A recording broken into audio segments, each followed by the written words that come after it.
Ktoś kiedyś dał ci w mordę?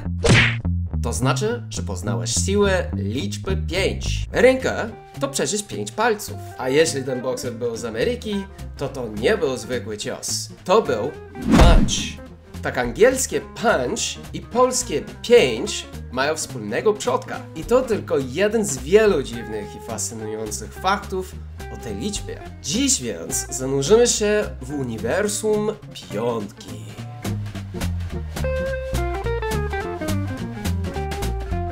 Do rzeczy, jeśli lubisz takie nietypowe spojrzenie na język, kulturę i mózg, kliknij suba. No i daj łapkę w górę, żeby pięknie było. Dobrze, z góry dziękuję. Kiedyś miałem profesor, który powiedział, że nienawidzi tę frazę. Ale w każdym razie, z góry dziękuję i lecimy do materiału. Angielskie słowo punch ma bardzo długą historię, ale chciałbym zacząć od najdawniejszej epoki, czyli mojego dzieciństwa. Tak, jestem stary. Chociaż nie wyglądasz. Kiedy byłem mały, piłem taki napój Hawaiian Punch. To był taki typu, no nie wiem, takie owocowe, bezgazowe napój dla dzieci. Ja, drodzy, do dziś pamiętam, jak reklamowali ten napój. Reklama ta zaczęła się od prośby o łyka puncha, a zamiast orzeźwienia człowiek dostał w twarz. Dostał w twarz.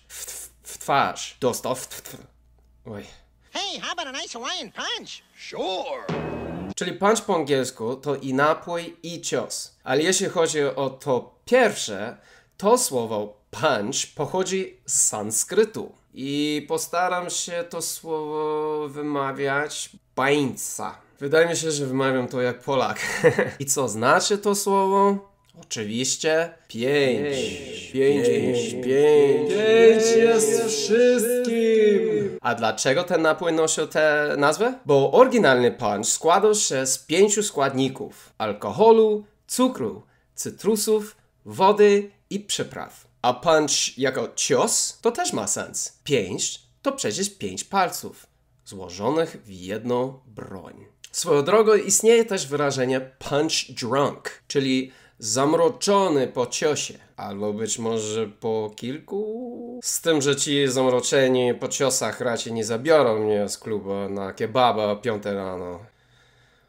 O, Polsko. Stan punch drunk pojawia się, kiedy ktoś przyjmuje kilka solidnych ciosów prosto w twarz i zaczyna widzieć gwiazdki. Mózg wariuje, równowaga znika, świat zaczyna się lekko kręcić. To taki stan lekkiego odklejenia, jak po kilku shotach na pusty żołądek, albo po kilku minutach na imprezie z moją polską ekipą. Podsumowując, 5 to 5, fist to 5. Zaczyna się kleić, co? Dotąd mówiliśmy głównie o językach europejskich. Czy to zjawisko występuje też poza Europą? Of course! W językach na przykład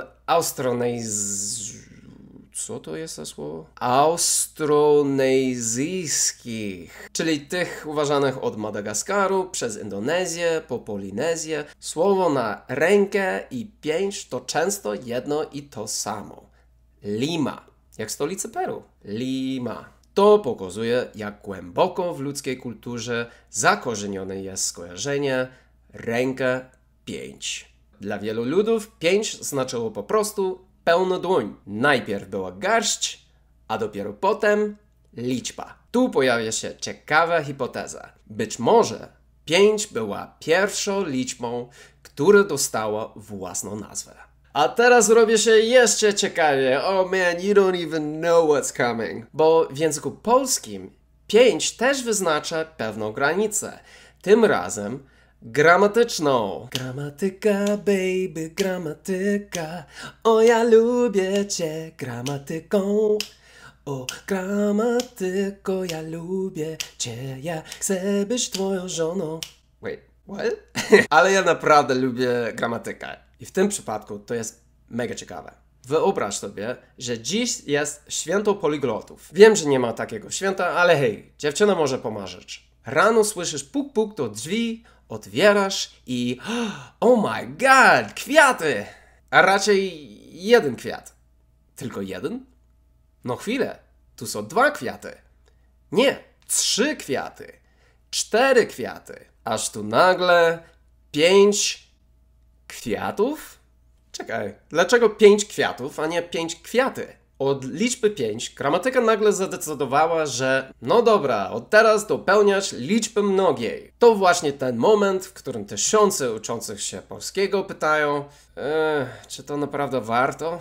Otóż warto, bo to fascynujące. Dawno, dawno temu w prasłowiańszczyźnie istniał specjalny przypadek liczebnikowy. Używano go tylko przy liczbach na przykład 5, 6 i tak dalej, 5 kwiata, tak brzmiało, albo 10 człowieka. Ale z czasem ten przypadek po prostu zanikł. Ja zwykle sobie myślę, że dopełniać, bo dopełnia. To jest coś, co po prostu dopełnia. To nie jest główna rzecz, a to po prostu jest jakby jakaś ilość. Dopełnia. Dlaczego właśnie od 5? Bo do 4 mózg ogarnia konkrety, ale 5 to już ilość, masowość, tłum. Polska gramatyka mówi 2, 3, 4 da się ogarnąć, ale 5 to już nie kwiaty, kwiaty, kwiaty, kwiat. To jest jakaś kwiatowość. Flower tea. Co o tym mówi nauka? W artykule Scientific American pojawia się ciekawe zdanie. Your brain finds it easy to size up 4 objects, but not 5. Czyli nasz mózg bez problemu rozpoznaje do 4 rzeczy bez liczenia, ale od 5 w górę włączy się inny system, wolniejszy, mniej precyzyjny. To zjawisko nazywa się subitizing, czyli błyskawiczne widzenie ilości bez liczenia. 4? Jasne. 5?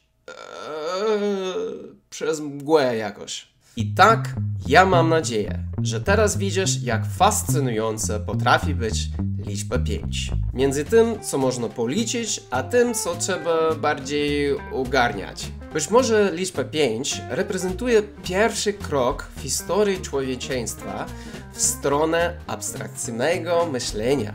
I chyba nie przypadkowo tyle rzeczy zaczyna się właśnie od 5.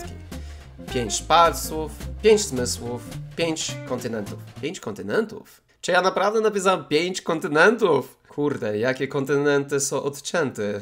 Antarktyda? Australia? A drodzy widzowie, jakie wy macie skojarzenie z 5? Dajcie znać w komentarzach i oczywiście łapka w górę, sub i do zobaczenia w kolejnym uniwersum.